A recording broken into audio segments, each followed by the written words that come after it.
क्या इसमें कोई दो राय है कि पाकिस्तान दुश्मन अनासिर खास तौर पर हिंदुस्तान बशमूल इसराइल की नजर में हमारे न्यूक्लियर हथियार खटकते हैं और वो किसी भी तरह से इनका खात्मा चाहते हैं। जाहिर है न्यूक्लियर हथियारों का खात्मा पाकिस्तान की सरहदों पर जंग मुसल्लत करके या हवाई हमले करके नहीं किया जा सकता, क्योंकि रद्द-ए-अमल के तौर पर पाकिस्तान फौरी न्यूक्लियर हथियारों से जवाबी हमला करेगा और यही खौफ है हमारे दुश्मनों को।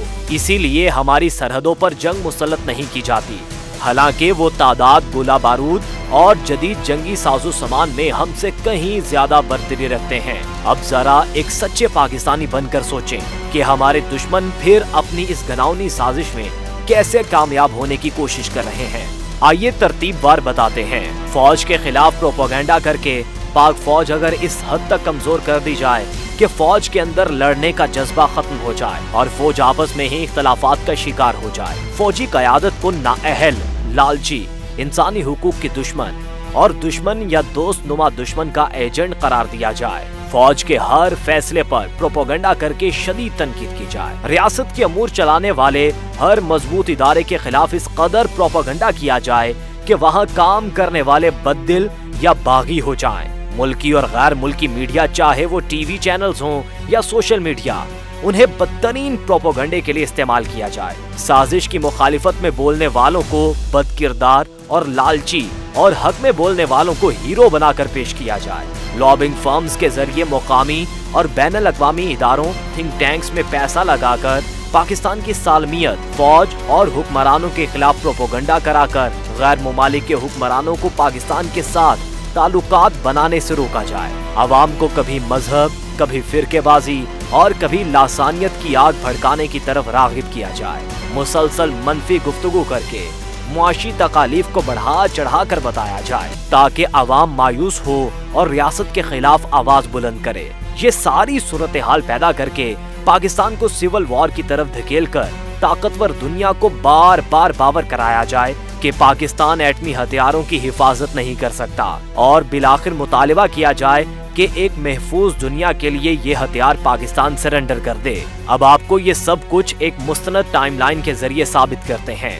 22 जुलाई 2019 इमरान खान की डोनाल्ड ट्रंप से वाशिंगटन में एक तवील मीटिंग हुई, जिसमें साबिक चीफ जनरल बाजवा और जनरल फैज हमीद भी मौजूद थे। अगले रोज इमरान खान की इस्लामाबाद में वापसी और एयरपोर्ट पर बयान कि मैं एक और वर्ल्ड कप जीत कर आया हूँ, और फिर ट्रंप से मुलाकात के 2 हफ्ते के अंदर अंदर 5 अगस्त वाले दिन भारत का कश्मीर में नाफिज आर्टिकल 370 खत्म करके कश्मीर को मुतनाज़े इलाके के बजाय भारत का ही हिस्सा करार देना और इस पर पाकिस्तान का कोई एहतजाज ना करना, बल्कि वजीर खारिजा शाह महमूद कुरैशी का बयान देना कि दुनिया हमारी सुन ही नहीं रही। और फिर इसके इनाम के तौर पर चंद दिनों के बाद जनरल बाजवा का मजीद 3 साल के लिए आर्मी चीफ मुकर्रर होना, कुछ और अरसा गुजरना और इमरान खान का एक गैर मुल्की मीडिया ग्रुप को बहुत वाज़ेह अंदाज में कहना कि हम चाहते हैं कश्मीर की वजह से दोनों मुमालिक में इख्तलाफात ना हो और दोनों मुमालिक कभी जंग ना करें, और अगर जंग नहीं करते तो हमें न्यूक्लियर हथियारों की भी जरूरत नहीं। इसी दौरान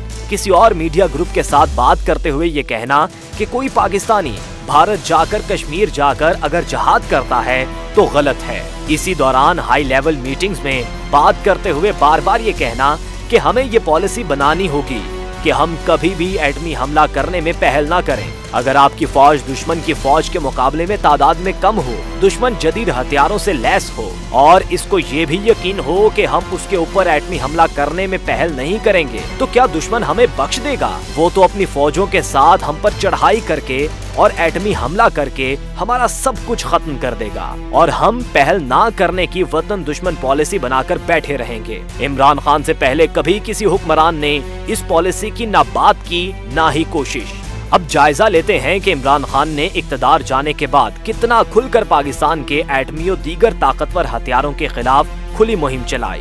अप्रैल 2022 में इमरान खान के करीबी तरीन साथी कासिम खान सूरी ने ट्वीट किया और कहा कि एटमी हथियार और बड़े मिसाइल महफूज नहीं, जिसके बाद पूरी दुनिया में पाकिस्तान के न्यूक्लियर हथियारों के गैर महफूज होने की बहस शुरू हो गई। इसके बाद इमरान खान ने बदनामे जमाना डेविड फिनटन, जो दुनिया में पाकिस्तान के एटमी हथियारों के बदतरीन मुखालिफ की हैसियत से पहचान रखता है, उसको अपना अमेरिका में मशीर खास और पीआर एजेंट अपॉइंट कर लिया।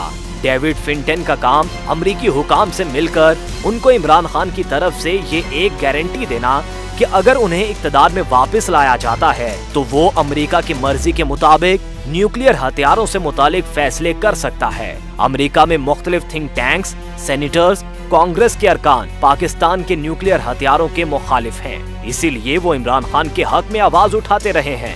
इमरान खान जब इक़्तिदार में आया तो पाकिस्तान को एटम बम बनाए 19-20 साल हो चुके थे। आप तारीख उठाकर देख लें कि इसके बाद पाकिस्तान में कभी किसी की भी हिम्मत नहीं हुई एटमी हथियारों को सरेंडर करने के मुतालिक या गैर महफूज होने के मुतालिक गुफ्तगू करने की। हालांकि इस दौरान पाकिस्तान ने अंदरूनी तौर पर एक बहुत बड़ी जंग लड़ी।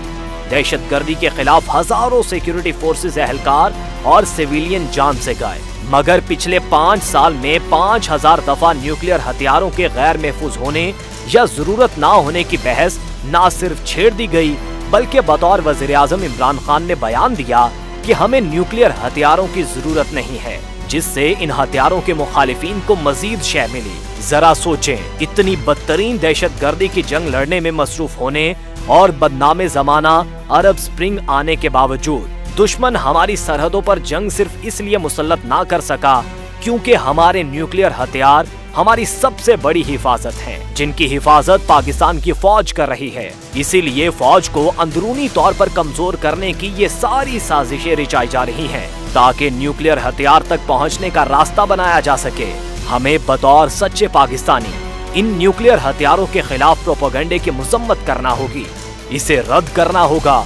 ये हथियार किसी एक शख्स की हिफाजत नहीं कर रहे, बल्कि पाकिस्तान के 25 करोड़ शहरियों की हिफाजत कर रहे हैं, और इन हथियारों की हिफाजत भी इन 25 करोड़ शहरियों ही की जिम्मेदारी है।